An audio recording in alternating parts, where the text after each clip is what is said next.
parang deep down, I feel like you actually knew who you were. Even though you could not maybe say it out loud, describe it so well, but you actually knew who you were. And parang staying true is actually what's the more important part to it. And label is just a term, nothing else naman, nothing more, nothing less. Welcome to Hapagkwentuhan, where food and life intersects. I'm Pami. I'm Ka. I'm Billy. Simulan nyo na maghain dahil ang pagkain natin ngayon ay halo-halo.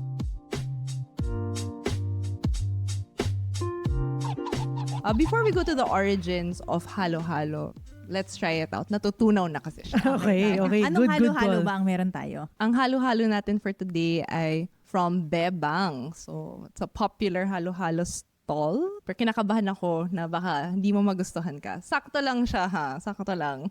As a non-sweet fan. Sweets fan. Kanina pa sila madaming disclaimer. No? Parang, uy, hindi siya masyadong phenomenal hindi masyadong ganito, ganyan. Parang, guys, In chill. fair, the first time I tried Beba, last month lang. Really? Yes. And I used to live in Mandaluyong. Ay, Pami, hindi mo Near inahalo Beba. yung halo-halo mo? Baka mahulog eh. Na-judge ka pa, no? Pinag-host mo lang ako, tapos judge mo pa ako dito. Anong ingredients nitong bebang? Ano yung nasa ilalim? So this one is the presidential flavor. I think it has like the best of everything. So I think at the bottom is the leche flan. Then you can see there is yung pinipig on top, langka, ube. Meron pa silang like ube on the side. I think what makes endorser ng Bebangs, what makes Bebangs unique is yun nga, yung milk is frozen.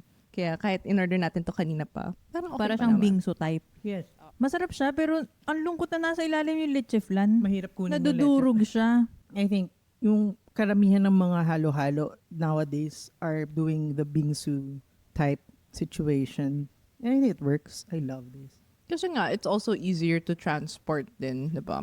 This is their specialty. I think it's like a puree. Pero parang wala siya ng mga traditional halo-halo ingredients na beans, no? I think may iba-ibang flavors. So, meron like, mas ube. So, ube halaya. Like, yung milk is also ube flavor. I think meron sa menu yung just halo-halo. Yung hinahanap mo na may beans, may ganyan. Ang saya nung halo-halo, no? Kasi parang treasure hunt. Hinahalukay mo para mahanap mo yung gusto mong ingredient. Halukay ube. Pero it's such a Pinoy thing. Kasi, di ba, I watched on YouTube yung mga parang foreigners try halo-halo for the first time tapos di nila ma-fathom. Many different ingredients put together. Parang naguguluhan sila. Yeah, like, why am I tasting all these things all at the same time? I love it. Naging mukbang video na Kaya to. nga, ang sarap kasi. Wait, ang preference nyo ba halo-halo or ibang konyelo ang preference nyo? Ako any. Basta may ice. I like my esconielo. I also like saba conielo. Yung halo-halo, parang some of the beans, hindi ko kasi gusto ko yung small na red beans, pero yung mga matatigas na beans, yung mga kidney beans. Ang paborito ko sa halo-halo yung yelo at gatas. So, mais konyelo rin yung preference ko kasi parang hindi mo siya masyadong ramdam. Hater ako ng halo-halo na puro yelo tapos halos walang gatas. Pero kung halo-halo na walang, parang yung mga razons, mga ganon, okay lang ba sa'yo? Yes, but Wait, ano laman ng razons? ano, Hindi ko yung, pa rin yung may leche flan at the bottom and Oo. langka, and then just milk and Yeah. ice. Parang okay. mas simplified pa siyang halo-halo kasi talagang 2 ingredients lang. So wala yung mga beans, Yeah. gelatin, wala din. But you'll realize the ratio with the ice and the milk is just right. Ay, Kapampangan nga pala si Billy, Kaya- no? Ang Defender gusto ko, of razons. Ang Of gusto ko guagua. sa halo-halo, Guagua. ay ang ayoko sa halo-halo, yung buo-buo yung yelo. Yes. Kasi yes. parang, guys, yun na nga lang yung kailangan niyang maging okay. Pwede na nga siyang any, basta yung yelo, ayusin natin. Purol na yung shaver nila. Nung bata ako, nagtinda kami ng halo-halo. Oh. Tapos, nakagamit ako nun yung pangkaskas ng yelo na as in, gaganunin mo, tapos bubuksan mo, tapos lalagay mo sa baso. Tapos may version din na nakahoy lang. May Yung blade. blade. Tapos yung yelo, meron kang parang kahoy na may pako, tapos gaganunin mo. Para yun yung pangkudkud mo, tapos lalaglag sa ilalim yung yelo. Nakakapagod pero masaya siya. Okay, so speaking of halo-halo, Pami, ano bang pinagmulan ng halo-halo?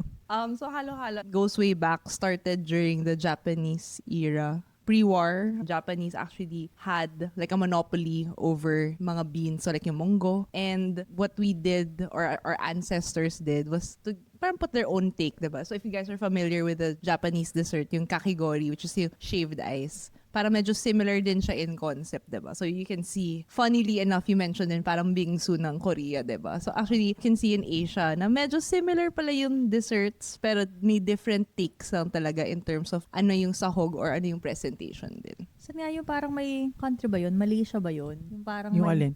may ganito rin silang version pero mas sabaw. Or hindi ko alam kung sa Vietnam Ito ba yung siya. sa mga meat fresh? Shucks, hindi ko alam yung meat fresh. Ay. Para siyang halo-halo pero walang yelo. Hong Kong. Ay. I think meron ding version sa Hong Kong. Oo, Yeah. yun, may The ganun Hong din sila. Kong Parang, halo-halo no yun nga, ice. across the Southeast Asia. Ayan. Ooh, Asian pride. Yeah, Asia. Let's go. Ano nga yung trending sa Twitter nun? Siblings. Ah, Yan, siblings. siblings. Ang hirap sabihin ng siblings. Yung host natin, parang Sarap na sarap focused kumain on the eh. halo-halo. I was really looking forward to this episode kasi nga, yung halo-halo Para makain tayo. mo yung halo-halo. Halo-halo. So, I think yung concept of the halo-halo is very, parang sabi nyo nga iba-iba siya across the places. Do we have a reason why iba-iba yung ingredients ng halo-halo? Kasi diba parang sabi mo nga kanina, Yeah. any lang. Yung iba may munggo. Ito may presidential. Yan. Yeah. Bakit kaya syempre? Nandiyan ba si lahat ng past presidents? Miss Nandiyan Beb, si Arroyo. Miss Bebang. Nandiyan si Era. Please comment Miss Bebang below. Why? Actually, lalaki yung owner ng Bebang. Sir Bebang. So, si Bebang ay hindi may-ari ng Bebang. So actually, wow, naging Bebang episode. Parang I read somewhere that the owner of Bebangs is actually like not a Filipino. Was, I think, if I'm not mistaken, he used to live in Dubai. Tapos during the pandemic, he actually moved here to the Philippines and created the brand Bebang. So, sino si Bebang? It's just a brand. Okay, as in, galing sa Bebang na Bebang ni Michael V, ganon.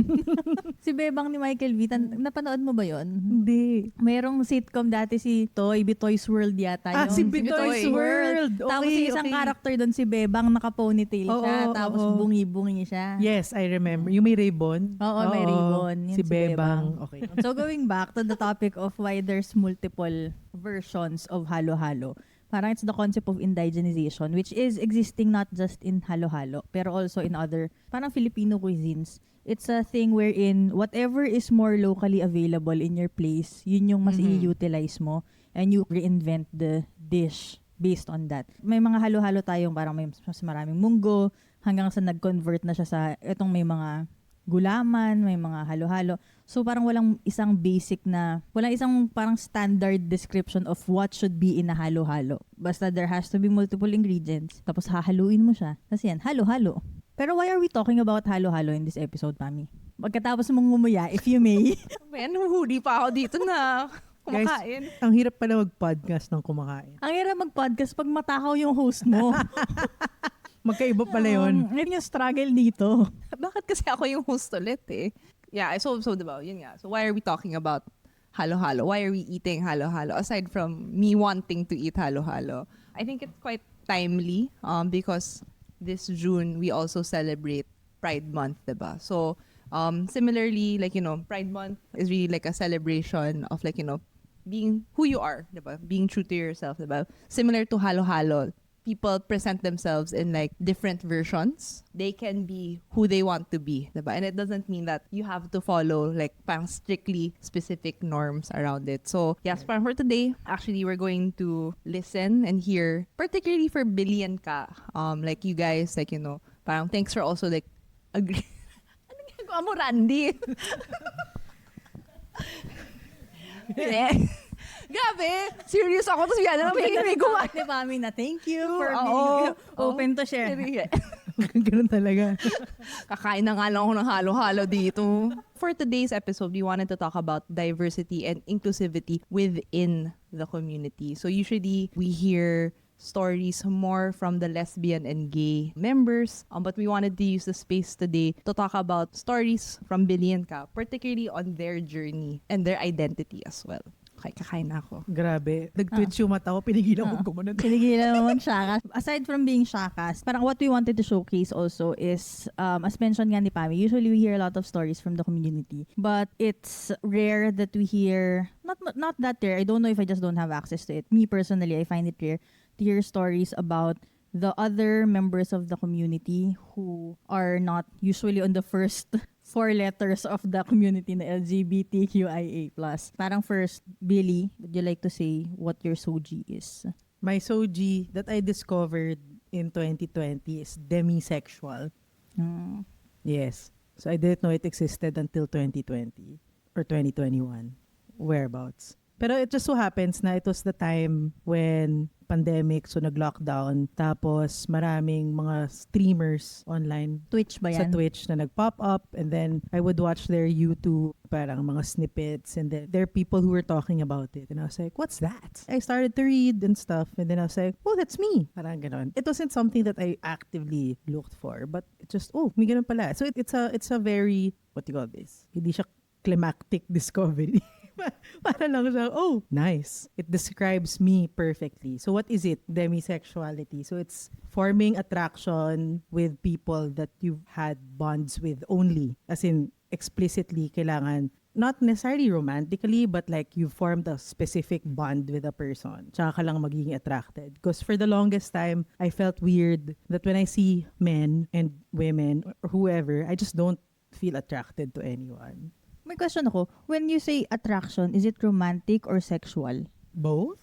Kasi there's also a spectrum in asexuality that covers both romantic and sexual attraction. I don't feel things. Parang kahit na maglagay ka ng sobrang hot guy in front of me, it's just like, Sample. Sino yung mga sobrang hot guys na pwedeng iharap sa harapan mo ngayon? alam mo yung sobrang hot na Wiggle, member of the Wiggles. He's so hot, right? I get distracted because like, damn, abs. Tapos parang nung nanonood ako Wiggles with my kid, I was like, damn, this one's distracting. I always think like, I should be like feeling attracted, but I'm just, okay. Normally, a person would feel this way. But I'm like, ooh, this one's distracting. They probably hired this person because he's talented and they need to entertain the moms. But it wasn't for me. Need to entertain the moms, not the kids. Not the kids, the moms. I found it weird kasi, like growing up, a lot of people tried to label me because of how I presented. I've been with my husband for 15 years. Attracted naman ako. Attracted ako sa'yo. Makakiligin sa Enzo niyan, ha? Attracted naman ako sa kanya. So parang, yun. Meron palang ganong label. So it requires like specific bond. A specific level of bonding. Yeah. Parang, gets ko yung sa sexual part. Feeling ko parang the thing that I've always struggled with is the concept of demisexuality in terms of the romantic. Kasi, parang I've always thought na you can never be attracted to someone romantically unless you formed a bond with them. Yeah. Hindi ba Basahin ganun natin yung yung case? spectrum Kasi Oo, hindi ba ganun yung marami case? kasi siya The asexual spectrum is a lot. There's this whole list. So meron ding phrasexual. Sexual attraction fades after initially meeting someone. Meron pang gray sexual. Very rarely having sexual attraction. Lithosexual. Yan. It kind of makes sense though, Same as Pami, I didn't know that asexuality had that kind of spectrum also. Parang mas nagigets ko siya in the concept of, most common example kasi si bisexuality. Kasi 'di ba parang for bisexual people, you are attracted to both but there is a tendency for you to be more attracted to parang a certain parang either sa women or sa men or like right in the middle. So parang yun yung gets ko na spectrum. Interesting to know that even in asexuality, there's such a thing pala. Yeah, kasi umabot siya to the point that you're repulsed by any sexual attraction. And there's a side pa na aromantic. Di ba may mga aromantics pa? Yun, oo. I cannot speak for it because I haven't researched or I don't know anything about it. Pero yeah, going back, the process of discovery was just very random. But it really changed a lot because I was like, okay, I'm normal. I'm not very different from people. Yeah, I was gonna ask you a bit, but you mentioned that it's 2020, so it's not too long ago. Yeah. Right? When you didn't have a proper label, did you have a label? Parang I would just say I was very straight. Super straight. Straight as a ruler. Pero when all the Soji lectures started happening in my life, like in UP, my first year in UP, I had like at least 15 in my first sem in UP. Tapos may subject for it kasi talaga Exactly. Soji's sexual orientation, gender identity, and expression. So even the expression can change, right? Parang growing up, since I really didn't care about gender norms in terms of how I dressed, I just wanted to wear what was cool for me or whatever was available to As me. a rocker. Yun nga parang it's the expression part. Since I dress like this, it was very unconventional being in an all-girls school. Everyone labeled me like lesbian. Kasi yun ang stereotype sa mga all-girls school di ba? Oo. Tas parang hindi pa ako nagko-cross legs like a normal person. Yung De Cuatro ko ay very manly. I would walk like maangas. I would talk with a low voice. Parang hindi ko naman sinasadya. It's just what I'm comfortable with. And yun nga, it was frustrating growing up na I went to soirees with these boys and everyone was like, I don't want to talk to her. She's a lesbian. And I was like, huh? What made you say that? Is it because I wore a t-shirt, not a blouse? Mga ganong So things. parang from your expression, people would assume that you're a lesbian. But from internally naman, you would identify yourself as someone super straight. Yes. Kasi nga, you couldn't feel attraction for anybody. Yeah. And also, may process of discovery din yan. Like, parang syempre, if you get labeled too much, you will try it out. So, I did try out going out with a girl once, just like a date. Tapos parang, this is so weird. This feels awful. Awful! Talaga. Parang, hindi naman diring-diri. Hindi naman, parang diring-diri ako sa women. Pero hindi naman. It's just like, this doesn't just sit well with me. When I was with boys, kinikilig ako. Pero pag girls talaga parang, Ang question in my mind is, yung demisexual kasi, parang that's your actual label for the longest time. You just didn't know what it was. Pero, remember the story from the previous episode about your boyfriend that you yung have? ex ko. Oo, yung ex mo na parang Wala. nag-express lang ng interest. Parang, is that a major factor na kaya you didn't work out? Kasi wala man kayong bond. Feeling ko oo. No attraction there. I realized. For someone who is demisexual, it's hard for you to just go on dates with, parang for example, online dating. Does it work? Likely no.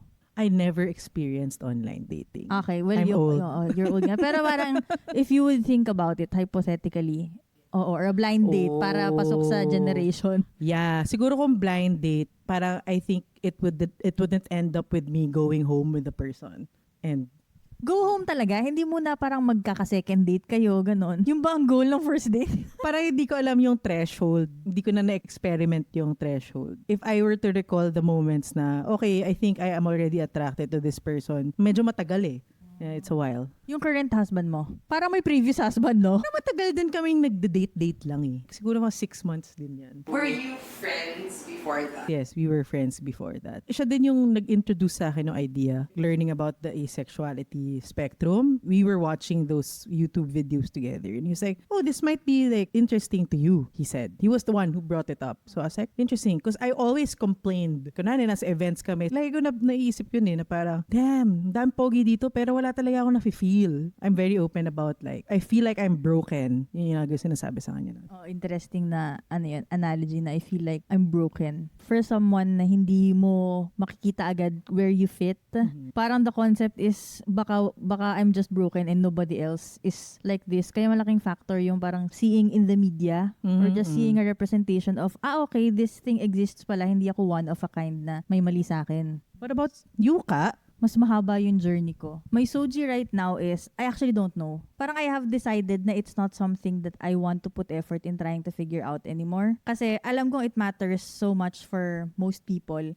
But for me personally, feeling ko mas hassle lang siya rather than adding value to my life. Parang hindi ko naman kailangan yung label of who I am. When people ask, most of the time I just answer queer kasi it's parang more of an umbrella term saying that you're queer. Pero yung journey ko nun, as in from bata, nung bata kasi ako, parang medyo boyish na talaga yung kilos ko. Alam mo yung inaasar ka lagi na tibu yung batang yan. Which is so offensive to me kasi parang, hindi ba pwedeng mas masaya lang yung kutsi-kutsihan? Tapos parang syempre may older sister ako, tapos kailangan lagi, yung suot niya, suot ko rin. As in, patching-matching ka. Tapos may mga dress, may raffles, kating-kati ako sa ganun, inis na inis ako. Parang ayoko ng ganito, gusto yung komportableng damit. Na-offend nga ako pag tinatawag akong tibo kasi parang feeling ko naman, pang-asar kasi siya eh. Hindi ko naman intindihan yung concept nun, tapos pang-asar lang siya kahit yung mga tito mo, ganyan. Fan na fan ako ng sex bomb. Oh, yes. As in, pinalaki talaga ng sex bomb. Gustong-gusto kong maging si Jopay nung bata ako. Parang late ko na nalaman na gusto ko pala si Jopay. Kailan mo na-discover na parang attracted ka pala kay Jopay? Feeling ko nung matanda na talaga ako, nung na-realize ko ng okay, hindi talaga ako straight.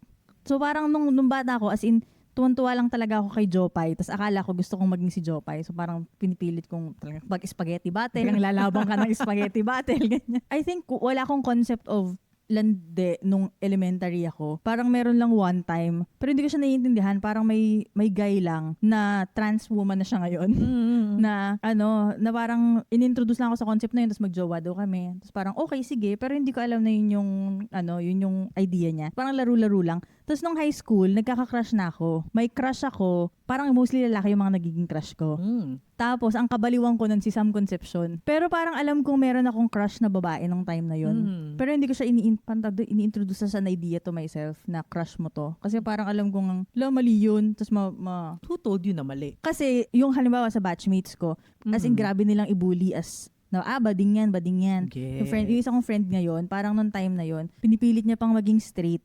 Kasi nga, grabe yung bullying ng mga lalaki. Yung growing up, alam mong inaasar ka about it. So parang as much as possible, you try to move away from it. Pero parang nung college ako, nagkaroon ako ng girlfriend. Tapos parang dun yung nag-label ako sa sarili kong lesbian ako. Syempre, parang yung concept na ano lang naman lesbian or gay. Since nagkagusto ko sa babae, I think lesbian ako. Parang towards end of college, I got into a relationship with a straight man naman.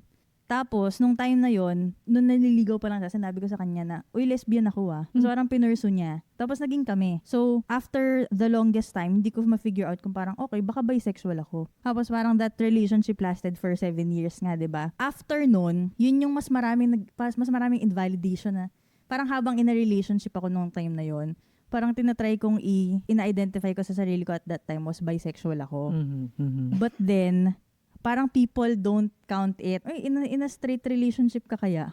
Grabe Parang, yung bi erasure. Oo, as in grabe yung bi erasure. Why do people not count it? They don't count it because parang bi ka, straight yung relationship mo, tas parang siguro nag-experiment ka lang before. You'll be surprised how entitled people are. Sa bagay, buong buhay mo, parang inaano ka na hindi, mag-dress kang Makati. Babae ka. Ganun. Tapos biglang nung nagpunta ka na dun sa side na yun, parang, tinan mo, all this time, babae ka pala talaga. Factory reset. When we broke up, parang mas na confused ako kasi I started dating women again. Yung relationship ko naman previously yung ini-invalidate ng mga tao. Na it was just you trying. Na parang, alam mo yung term na headcomp? Parang there is a thing that especially the younger generation na may tinatawag silang heteronormative compliance. I think yun yata yun, headcomp. Wherein, syempre kasi in older generations, they couldn't be out. So they would marry people. Yung mga lemon nga ba yung tawag doon?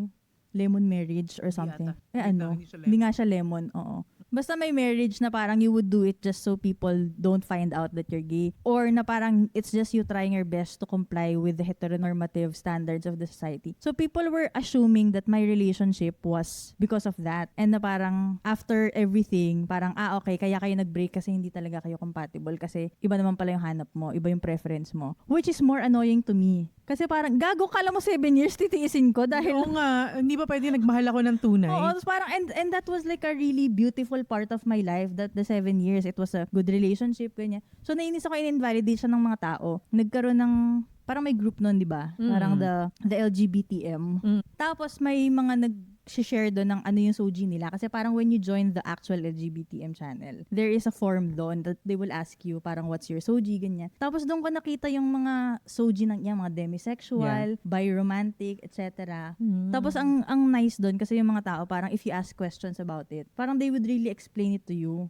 So parang at that time, I was trying to figure out kung parang baka bi-romantic ako pero lesbian or ganon. Kasi parang magkaiba yung level of attraction to male and female sa romantic versus sa sexual. Gets. Magkaiba kasi siya ng level. Parang in terms of the spectrum, sexually, parang mas attracted ako sa women. But romantically, I feel like I could be attracted to both. Pero parang as I tried to like really figure out what I was, I also found out that for most people, they also don't put exact labels if they're trying to figure it out pa. Right. Or parang pag nahirapan sila. So I have decided na at this point, when people ask, I would just say I'm not straight. And if they need the label, I will just say I'm queer. But I just know to myself that all the relationships I've had, they're all valid. I all like them. And the journey that I went through, parang feeling ko hindi naman siya yung ako lang yung dumaan sa ganun. But a big part of it was I could have learned more about myself. Parang ko hindi in-invalidate yung first attempts ko in life to figure it out. Ganda nung sinabi mo na they're all valid. Your relationships are all valid. Kaya parang nung time na yun, doon ko talaga na feel yung, my God, grabe pala yung bi-erasure talaga.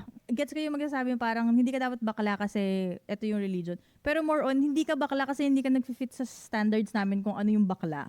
Parang, hala, ano bang recipe? When I try to think about it, alam mo parang color picker. Parang kaya na siya spectrum because it's not like a specific, parang hindi siya black or white. But I read somewhere nga, that's why we still celebrate like Pride Month nga. Because parang there is still room for people to accept each other more. I guess like now we're seeing there's more Soji na classes. It's more spoken of. There are more materials. Like, parang really you were saying sa school nga ng daughter mo, diba? Yeah. They actually have something. And Yes. thinking about it growing up, wala namang ganun, diba? Yes. I think yung first exposure ko to Soji, yun nga sa UP. First year college ako. Kasi pag first year ka, assigned pa yung subjects mo. Yes. Hindi pa yung ikaw ang pipili. Kasama sa pinakaunang na-assign sa akin was Social Sciences 3, Socsci 3. Tapos it was Gender and Sexuality. Tapos the entire course is just you talking about gender and sexuality, what is Soji, making you comfortable with saying the words that were taboo, and like giving you actual sex education to make yourself safe, which is something that I really appreciated kasi parang feeling ko yun yung first time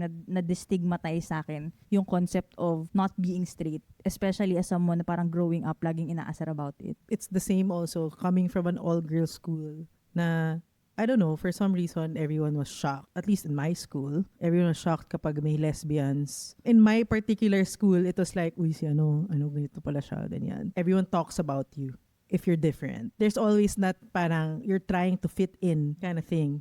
Yun nga, compliance. Heteronormative compliance. Na I just learned very, very recently. And that compliance is actually forced on you growing up. Kasi, for example, it struck me na ikaw din pala ay pinipilit mag-dress, pinipilit mag-ganyan. Kasi, for example, ang layo yung request for Christmas na gifts, yun, kotsi-kotsihan din. As in, Hot Wheels, inline skates, or whatever. Nung bata ko, lagi ako nireregaluhan ng Bratz. Ako rin, Barbie! Tapos inis ako kasi parang, anong gagawin ko dito? Exactly! Me too. As in, ang dami, as in yung lola ko noon, may one time, as in talagang galit na galit ako sa kanya. I remember I was like 9 or 10 years old. Galing kasi siyang state, so lagi siyang may balikbayan box. Lahat ng pinadala niya sa akin, pink. Pink cap, pink bag, pink shoes, Barbie. And I was like, anong gagawin ko dyan? Parang feeling ko, akala nila the more you give it to them, mas parang mas magugustuhan. Tapos parang sa utak ko naman nun, hindi ko naman siya hindi gusto dahil bakla ako. Hindi ko siya gusto kasi boring siya for me. Meron akong brats, tapos meron akong basketball player. Tapos yun, na-enjoy ko yun kasi dalawa sila. Tapos pinagpapalit-palit ko yung body parts nila. Tsaka yung mga outfit nila. Oh my God, Sid. Sid from Toy Story. I feel like at that time, what I was looking for is a way to channel my imagination, which is Right. very difficult. Kung may doll ka lang, kasi ano lang bang pwede mong gawin dun sa doll? What I wanted as a child was to channel my creativity, not for you to impose to me the gender roles na Exactly. gusto mong i-ano. And that's what toys are for. Give your boys a kitchen set. They become chefs. I don't know. I think as a parent, yun yung pinaka naging struggle ko with gender and sex. Kasi I was so afraid of needing to deal with having a girl. Parang syempre, when you get pregnant at the whatever month period, you'll find out the sex of your child. And then I was like, oh my God, pag naging girl to, sobrang hirap. Kasi ang dami kong kailangan labanan na social norms. Versus like, in my mind, if I raise a guy, it's like, I'll just teach you not to be an asshole and treat people right. And the rest will just follow, right? Because privilege na ang men eh. So, alam mo yun? Kasi for girls, you have to teach them why the world is unfair to them. Exactly. So, that was my biggest fear. So, nung nalaman ko na girl, sabi ko, let's do it. Let's go. Challenge came day 1 pa lang. Nagtitipid kasi kami kasi nga we know that clothes ng baby would just last for like a week. 'Di ba? So we got hand-me-downs. Yung first cousin ng anak namin is a guy, a boy. So lahat talaga ng prints, cars, trucks, ganyan. Dinosaur. Blue, brown, green, red. Yun na yung pinaka-color palette ng lahat ng damit niya as a newborn. So yung pambalot niya, nung first day niya as a baby in the world, truck. Tapos pinicturean ko, tapos sinend namin sa group chat ng family. Tapos ang reply, Charlie pangalan, tapos puro truck yung pambalot. Babae ba talaga yan? Ni-imagine ko yung mami ko, feeling ko ang magiging reaction niya lang is more like, bakit hindi purong puti ang baru-baruan ng bata? Diba? Oo. Pero yeah, day 1, no, na-impose na agad. You know, raising, yun, si Charlie na parang, wala, any toy is okay. She loves makeup, but she also likes trucks. As she should. Yeah. Ang saya kaya ng trucks. So, I'm also curious, Pami, because you also have a girl. How's the experience been? Para my daughter kasi has her own parang personality. You've met her, diba? Very colorful personality. Diba? So, but then, you know, I also wanted like her growing up, parang options din na parang, are you sure? Like, you know, parang yung mga clothes niya, parang naka-pants, naka-shorts, pero may mga skirt din. Pero parang I feel like at least I'm doing my part by parang giving options din na actually you can. Parang if you want to do this, you can. Like, do you want to wear shorts because parang you're going to climb up? It's with a reason, parang because we're going to the playground. So if you wear a skirt, it might be harder, diba? So maybe you can wear parang shorts or leggings, diba? So parang there is more of functional reason rather than it being na, ay, kailangan mo kasi mag-dress, diba? Yeah. So parang kunwari, may party. Ideally, like, you'd wear a dress kasi parang, because it's a party. But I don't want to. I want to wear pants. I'm like, okay, I respect naman na that's what yun. Similar lang din to mga activities, diba? I just check lang na parang, Is she doing it for the right reasons? oo, na parang it's not because, parang there was a time before na we asked her, like, do you want to do soccer? Like, oh, sige. Ano, parang rambulan, diba? So, parang, oh, so okay lang. Like, you want to try? Sige. Then, after that, it's like, do you want soccer pa rin ba or gymnastics? Gymnastics naman daw. So, okay. Give the option. Because I think that's what was challenging maybe, parang based on your stories, na parang before, hindi siya option eh. It's a deliberate choice made by someone else for you, diba? But parang feeling ko with our generation, parang we're trying to parang move it forward na we give Yeah. options, choices, pero parang at the end of the day, if they pick, kahit labag sa atin, parang talaga yan. Talaga ba? Ganito yung suit mo, tapos ito yung top mo. Yeah. Oo, parang napaka-colorful naman, diba? Or kaya yung time na kailangan mo lumabas na may fairy wings yung anak mo. Oo, diba? Diba? Super gets. Diba? Na parang, but at least, diba, alam mo yun, like, I think it goes back to expression pa rin na at the end of the day, your choice naman yun eh. Basta, you're not harming anyone, you're not harming yourself. Parang, sige na nga, okay lang. Ganun. Sobrang ang ganda ng options. Your options kasi are going back. It's valid, right? That's how you feel. That's what you feel would make you feel comfortable in your own body, and that's okay. I was actually interested to know. This is a question na I had and a friend of mine also had who, when I was like brainstorming about the episode. Kasi parang I know that there is a journey when it comes to the non-straight people and figuring out their sexuality, their soji. For straight people, as the minority in this group, Pami, is that also such a thing na you go through a journey and then you realize na, okay, I'm really straight? Or parang it's just forever, parang since birth, alam ko straight ako, it was never a question. For me, I think everyone goes through a journey. It's more on, kasi syempre, it's like what you're exposed to, what you see din naman. I think it's, I guess, as the minority here, I only speak for myself. I think it's, parang the path is more, ironically, straightforward also. Path is The straight. path is straight for the straights. Oo, kasi parang yan yung quote-unquote norm, diba? Na parang, pag girl,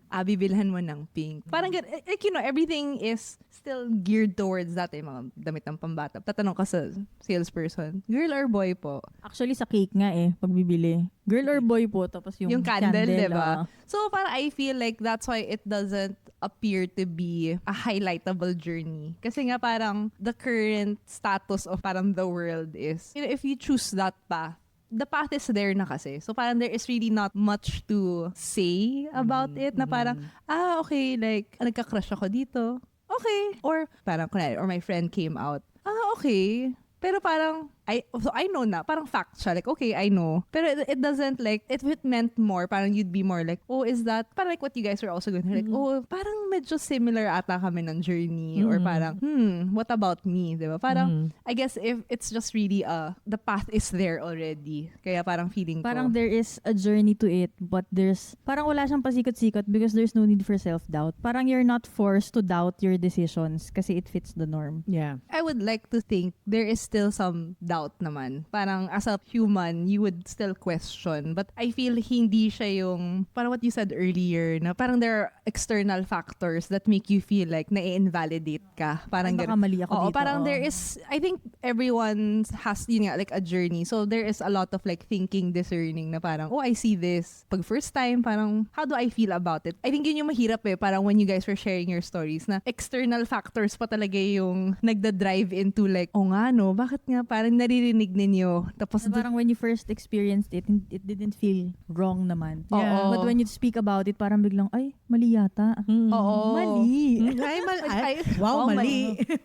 Oo, na parang yun, diba? Na parang, like what you said, diba? It was a 7-year relationship. Parang bakit ginajudge ka? They Partner saw mo? it was real. Oo, they saw it was real for 7 years, pero bakit on the 8th year, naging, ay, hindi yan Hindi, totoo. na parang you really, tinry mo naman kasi talaga. Parang, galing ka naman mag-try.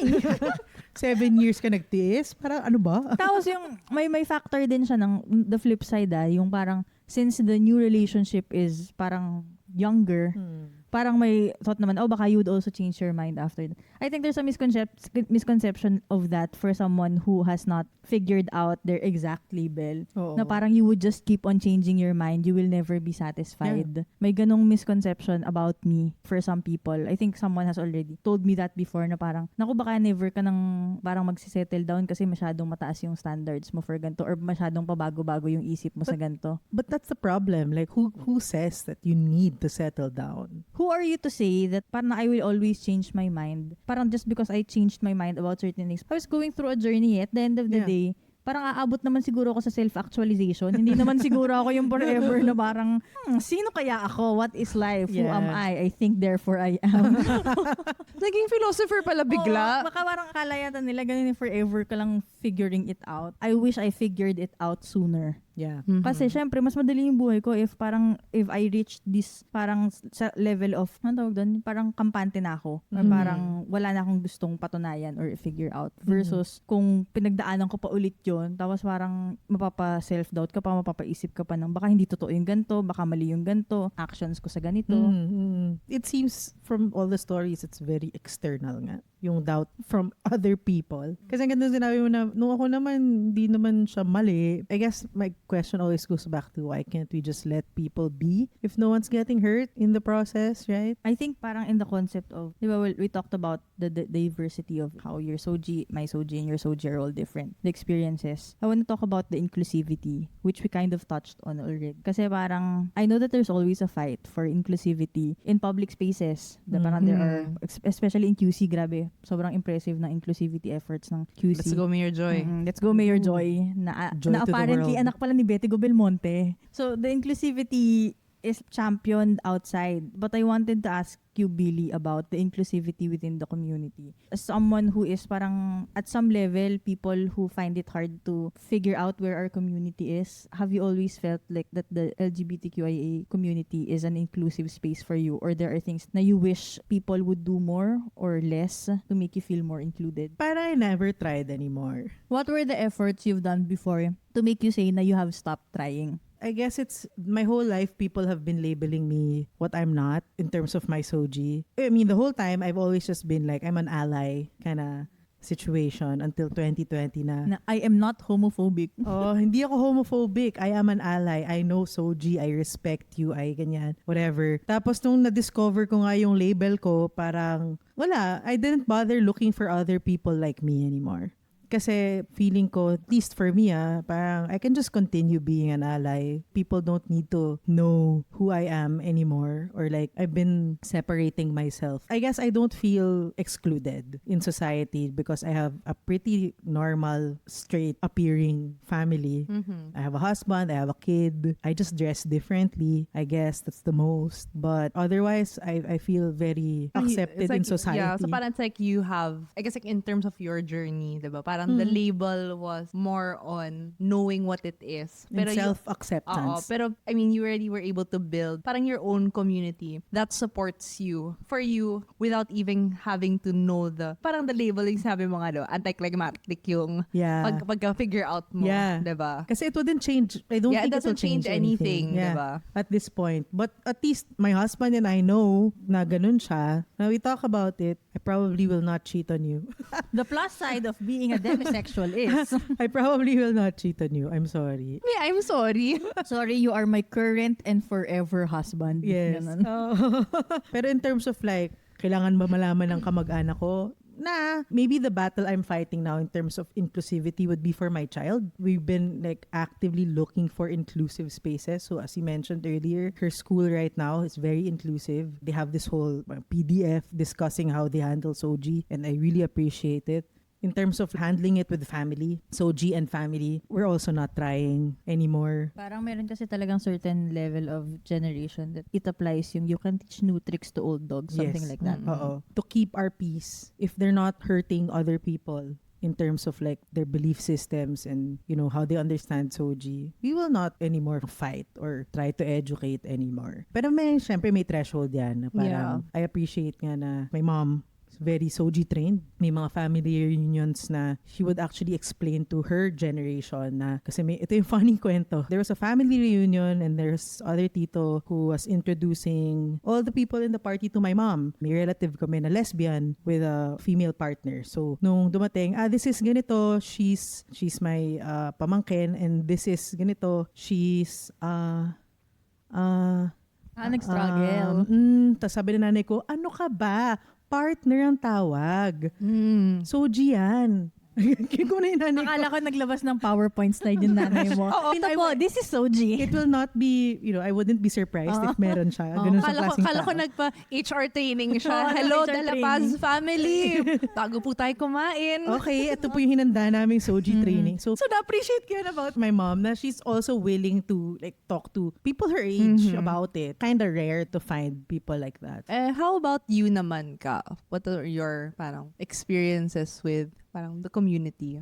I think maganda yung sinabi ni Billy. I relate with sa sinabi ni Billy na there are people that I don't try to change their opinions anymore. And parang would you believe that the discrediting and invalidation I've been getting is more from the people in the community, which is yun yung parang mas stressful for me. Kasi for example, yung mga hindi ko kakilala na straight na talagang they would invalidate it. Gets ko sila kasi parang yun yung upbringing nila eh. Hindi sila educated about it, or talagang old generation sila, or there's a religious thing na parang naiintindihan ko yung iba eh, kasi parang there are certain religions that if you accept it, their teaching is that you would also not go to heaven. And then I'm not someone who would say na ipagpalit mo yung faith mo for me. And then for my family, I understand kapag may initial apprehension because I know it's always coming from a place of worry na parang they are actually not afraid of parang the concept of the being gay. They're more of like they're worried because they know the discrimination that would happen and they just wanted me to prove na kaya ko yung sarili ko regardless of what people would say. But for the people coming from the community, na parang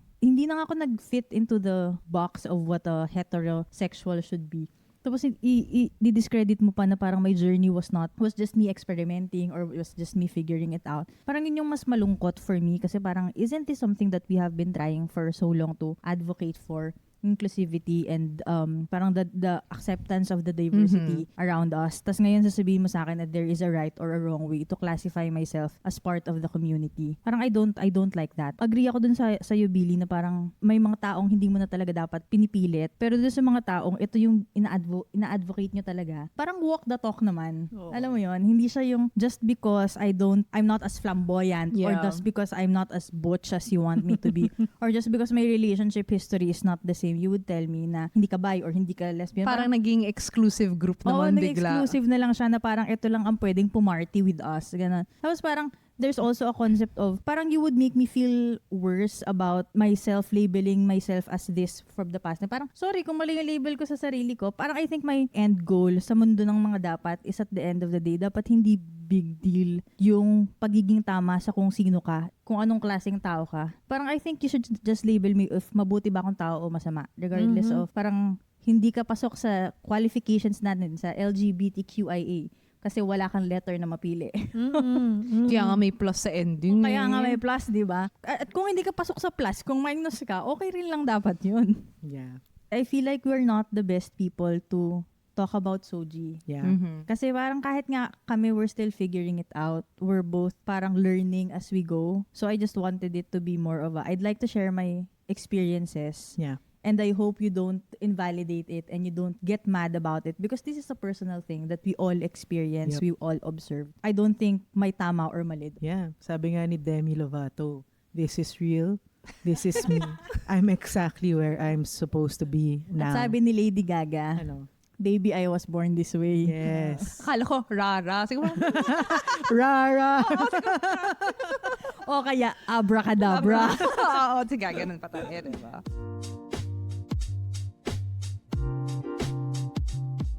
Ano naman ang take-out ninyo for this episode? Check natin ang halo-halo. As we can see, in first place. Yes, Pami. Pami, first place. Second, Billy at Billy. second place. Ka. Me, I will keep up after we end the episode. I think my takeout is, first, masarap yung bebang ha. I like it, pero ang laki niya. So I think for sharing ko siya kakainin. In the topic, I think parang at the end of the day when we talk about diversity and inclusivity, not just within the community but also outside, at the end of the day, maganda yung sinabi ni Pami, it's just giving people the choice. It's their choice. You don't have to impose to them if they don't fit your own standards. Parang if you have standards, apply it to yourself. Don't apply it to other people. Let them decide on their own. And if you really must qualify people, qualify them based on their character, not based on how they present themselves and who are the people they love. My takeout is your experiences are valid. You're valid. As long as you're not hurting people, you're just enjoying being a human and living. You don't need to fit a mold. That's it. I'd like to believe it's as straightforward as that. My takeout is we should accept na, people see things differently, diba? But it doesn't mean that one is more correct versus the other. And I think like that's the whole parang spirit nga of like inclusivity, diba? Na parang being able to learn and accept each other. I guess like my second takeout is it's really about being a human para at the end of the day. It's not the labels. Kasi hearing your stories, the label should not define you eh. Diba? Parang what I'm hearing from you guys is that you actually knew who you were. Parang deep down, I feel like you actually knew who you were. Even though you could not maybe say it out loud, describe it so well. But you actually knew who you were. And parang staying true is actually what's the more important part to it. And label is just a term. Nothing else. Diba? Nothing more, nothing less. Thank you so much to our production partner, Found Studios, kung saan lagi kami nagmumukbang. Grabe. Thank you so much. Cyclorama. All right. See you next time. Bye! Bye.